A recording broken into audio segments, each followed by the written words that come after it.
இப்போ முருகப்பெருமானுடைய அற்புதங்களை கணக்கிட்டு சொல்ல முடியாதுங்க. அவ்வளவுக்கு அவ்வளவு அளவுக்கு அதிகமான அற்புதங்கள் படைத்தவர் வந்து முருகப்பெருமான். அந்த முருகப்பெருமான் பிரம்மாண்டமான சக்தி, மகத்துவமான சக்தி, பிரபஞ்ச சக்தியே முருகப்பெருமான் தாங்க. அந்தளவு மகத்துவமானவர். ஒருத்தர் எவ்வளவு பெரிய பணக்காரங்களா இருந்தா கூட முருகப்பெருமானுடைய அருள் இருந்தா தான் அவங்க திருச்செந்தூர் மண்ணையே மிதிக்க முடியுங்க. திருப்பரங்குன்றம் கோயிலுக்கு உள்ள போகணும் அப்படின்னா முருகப்பெருமானுடைய ஆசீர்வாதம் இருந்தா தான் ஒருத்தனால உள்ள போக முடியும். எல்லாராலையும் உள்ள போக முடியாது. அவருடைய ஆசீர்வாதம் நமக்கு இருக்கணும். அதனால காலையில எந்திரிச்சோடனே முருகா முருகாங்கிற நாமத்தை சொல்லிக்கிட்டே இருங்க. முருகன்கிற ஒரு மந்திரம் மாபெரும் மந்திரங்க.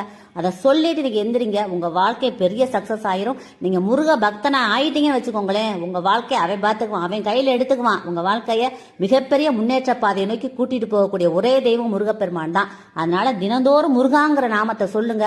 உங்க வாழ்க்கை பெரிய லெவல் ஆயிரும். வாழ்க்கை தரத்தை உயர்த்துவான் முருகப்பெருமான். இந்த பதிவை எல்லாருக்கும் ஷேர் பண்ணுங்க, கமெண்ட் பண்ணுங்க. எல்லாருமே நல்லா இருக்கணும் ஃப்ரெண்ட்ஸ். Thank you friends. வாழ்க வளமுடன். தேங்க்யூ.